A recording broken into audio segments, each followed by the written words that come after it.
நாடார் சமுதாயத்தினுடைய 300 ஆண்டுகளுடைய வரலாற்றில் இன்றைய தினம் ஒரு முக்கியமான நாள். இன்றைக்கு 25/11/1926 அன்று இந்த சமுதாயத்தை மாபெரும் வளர்ச்சி பாதைக்கு எடுத்து சென்ற ராவ் பகதூர் ரத்னசாமி நாடார் அவருடைய நினைவு தூணை நிறுவிய நாள் என்று இன்றோடு கிட்டத்தட்ட 98 ஆண்டுகள் நிறைவடைந்து 99வது ஆண்டில் அந்த நினைவு தூண் அடியெடுத்து வைத்திருக்கிறது.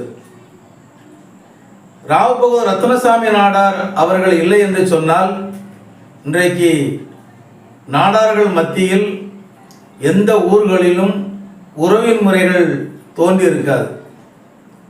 நாடார் சமுதாயத்திற்காக தன்னுடைய வாழ்நாளை அர்ப்பணித்து தன்னுடைய செல்வங்களை பொருளாதாரத்தை செலவு செய்து எல்லா இடங்களிலும் ஒன்று கூட்டி ஒன்றுபடுத்தி சமுதாயத்திற்கென்று பல்வேறு பெயர்களையும் புகழ்களையும் பெற்றுத்தந்த அந்த மாபெரும் மனிதனுக்கு இன்றைக்கு நாடார் சமுதாயம் செய்கின்ற நன்றி கடன் என்ன? ரத்னசாமி நாடார் அவர்கள்தான் இந்த நாடார் சமுதாயத்தினுடைய முதல் ஜமீன்தாரராக இருந்திருக்கிறார். அதே போல ஆங்கிலேயருடைய ஆட்சி காலத்தில் இருந்த அவருடைய ஆளுநர்கள் தங்குகின்ற அந்த மாளிகைகளை முதற்கொண்டு வாங்கிய முதல் நாடாரும் அவர்தான். ஆங்கிலேயருடைய சொத்துக்களை அவர்கள் அரசாட்சி செய்த அந்த இடங்களை எல்லாம் வாங்கிய தனக்கென்று வாங்கிய மனிதர் ராவ் பகதூர் ரத்னசாமி அவருடைய குடும்பத்தார்கள், அவருடைய தாத்தா, அவருடைய தந்தையார்கள். இப்படி இதுபோன்று இந்த சமுதாயத்திற்கு மிகப்பெரிய பெருமை சேர்த்த அந்த மாபெரும் மனிதனை இந்த நாடார்கள் எத்தனை பேர் போற்றி புகழ்ந்து கொண்டிருக்கிறார்கள். யாராவது அவருடைய பேரில் இன்னைக்கு தமிழகத்தில் எங்காவது ஒரு கல்லூரி இருக்கிறதா? ராவ் பகதூர் ரத்னசாமி நாடார் அவர்களுக்கு எங்கேயாவது ஒரு சிலை வைத்திருக்கிறோமா? ராவ் பகதூர் ரத்னசாமி நாடார் பெயரில் ஏதாவது ஒரு அறக்கட்டளையோ ஏதாவது ஒன்றை தொடங்கி இருக்கோமா? ஒன்றுமே கிடையாது. ராவ் பகதூர் ரத்னசாமி நாடார் இல்லை என்று சொன்னால் இந்த நாடார் சமுதாயம் இவ்வளவு பெரிய வளர்ச்சி பாதை எட்டியிருக்காது என்பதுதான் என்னுடைய கருத்து. இன்றைக்கு தமிழ்நாடு மெர்கண்டல் வங்கியை தொடங்குவதற்கும் அவர்கள் தான் காரணமாக இருந்திருக்கிறார்கள். இப்படி தன்னுடைய வாழ்நாளை அர்ப்பணித்து இந்த ஒட்டுமொத்த சமுதாயத்துடைய வளர்ச்சிக்கும் வித்திட்ட ஒரு விதையாக இருந்து நமக்கெல்லாம் இன்றைக்கு சேவை செய்தவர் தான் ரத்னசாமி நாடார் அவர்கள். நாடார் மகாசன சங்கத்தை தோற்றுவித்தவரும் அவர்தான்.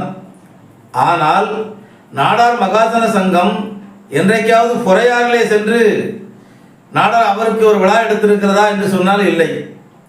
கடந்த ஆண்டு கூட கும்பகோணத்தில் தான் நடத்தினார்களே ஒழிய அதுவும் பொறையாறில் நடத்தவில்லை.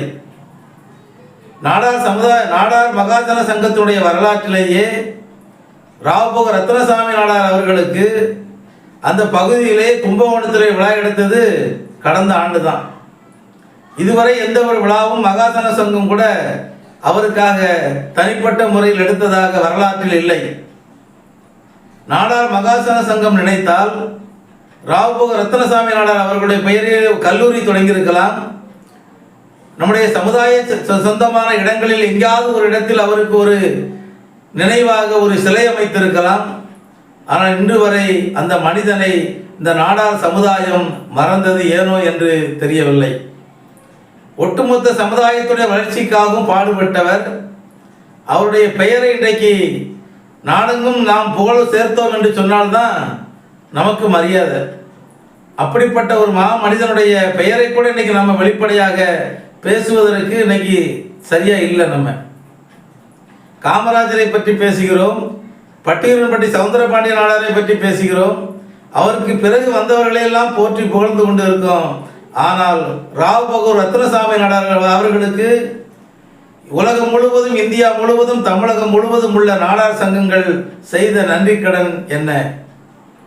இந்த சமுதாயத்திற்கு எவ்வளவு பெரிய பெயரையும் புகழையும் தேடி தந்த குடும்பம் அது. நாம் ஏன் இன்றைக்கு அவரை நினைத்து பார்ப்பதற்கு மறந்திருக்கிறோம் அப்படிங்கிறதான் தெரியல.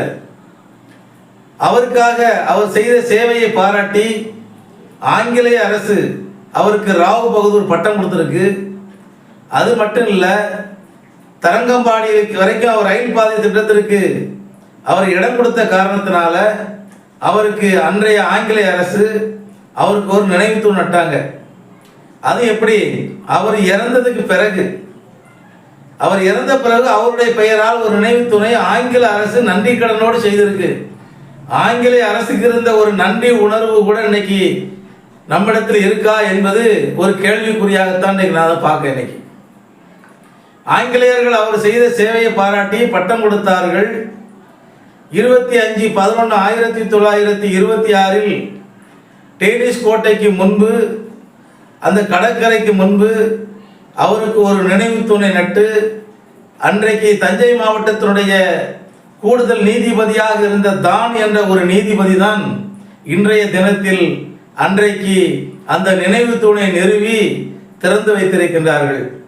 ஆங்கிலேயர்கள் எந்த அளவிற்கு நன்றி உணர்வோடு இருந்திருக்கிறார்கள் என்பதற்கு அந்த நினைவு தூணு தான் இன்றைக்கு ஒரு சாட்சி. ஆனால் நாடார்களாகிய நாம் இன்றைக்கு என்ன செஞ்சுக்கிட்டு இருக்கோம் அவருக்கு? அந்த நினைவு தூண் கூட இப்போது கொஞ்சம் சிதலம் அடைஞ்சு சுற்றிலும் முட்கள் முளைத்து ஒரு பார்ப்பதற்கு கூட ஒரு சரியான தெரியாமல் ஒரு அளவுக்கு அந்த புதர்கள் போல மண்டி கிடந்தது. தமிழ்நாடு நாடார் உறவின் முறைகள் கூட்டமைப்பின் சார்பில் கடந்த 2 ஆண்டுகளாக அரசுக்கு பல்வேறு கோரிக்கைகளை வச்சிருக்கோம். அந்த நினைவு தூணை பற்றி தரங்கம்பாடியில் இருக்கின்ற பேரூராட்சி நிர்வாகத்திற்கு மனு கொடுத்துருக்கோம். அங்கே உள்ள மயிலாடுதுறை மாவட்ட ஆட்சித்தலைவருக்கு மனு கொடுத்துருக்கோம். இதெல்லாம் செஞ்சு அந்த இடத்தை தூய்மையாக வைத்துக் கொள்ளுங்கள், சுத்தமாக வைங்க, அந்த நினைவு தூண் சிதறம் அடைஞ்ச ஏதாவது சரி பண்ணுங்க அப்படிலாம் நாங்கள் சொல்லி மனு கொடுத்துருக்கோம். அந்த மாவட்ட ஆட்சி நிர்வாகமும் பேரூராட்சி நிர்வாகமும் எங்களுக்கு பதில் கடிதம் கொடுத்தாங்க, கண்டிப்பாக அதை நாங்கள் செஞ்சிருவோன்ட்டு. ஆனால் இன்று வரை அதை யாரும் சுற்றி அதை சரி செய்யலை. ஏன் நம்மால் முடியாது? நாடார்கள் நினைத்தால் அதை சரி செய்ய முடியும், அந்த நினைவு தூணை பராமரிக்க முடியும். நாடார் சமுதாயத்திற்கு எடுத்துக்காட்டாக உதாரணமாக 100 ஆண்டுகளுக்கு 98 ஆண்டுகளுக்கு முன்பு வைக்கப்பட்ட ஒரு மாபெரும் நினைவு தூண் இன்னைக்கு எத்தனையோ காமராஜர் சிலையை இன்னைக்கு நம்ம பராமரிச்சுக்கிட்டு இருக்கோம், நினைவு பூங்காக்களை பராமரிச்சுக்கிட்டு இருக்கோம்.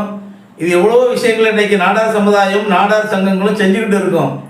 ஆனால் நமக்கு எடுத்துக்காட்டாக இந்த சமுதாயத்தினுடைய முன்னோடிகளை நினைவு கூறுகின்ற வகையில் ஆங்கிலேயர்கள் நினைவு தூண் நட்டு வைத்த அந்த நினைவு தூணை நாம் எந்த அளவுக்கு இன்னைக்கு பராமரிக்கிறோம்னா இன்னைக்கு சரியாக பராமரிக்கவில்லை. இன்னைக்கு அந்த நினைவு தூணை வரக்கூடிய காலகட்டங்களில் நாம் நிச்சயமாக பராமரிக்க வேண்டும். அந்த நினைவு தூணை சுற்றிலும் சரியான அழகுபடுத்தி அதற்கு அந்த நினைவு தூணை ஏதாவது ஒரு நாடார் சங்கம் முன்னெடுத்து அதை பராமரிக்கக்கூடிய முழு பொறுப்பை ஏற்று செயல்பட வேண்டும் என்று நினைவு தூண் வைக்கப்பட்டு 98 ஆண்டுகள் முடிந்து 99வது ஆண்டை அடியெடுத்து வைத்திருக்கின்ற இந்த நல்ல நாளில் தமிழகத்தில் உள்ள மிகப்பெரிய நாடார் சங்கங்களை இருகரம் கூப்பி கேட்டுக்கொள்கின்றேன்.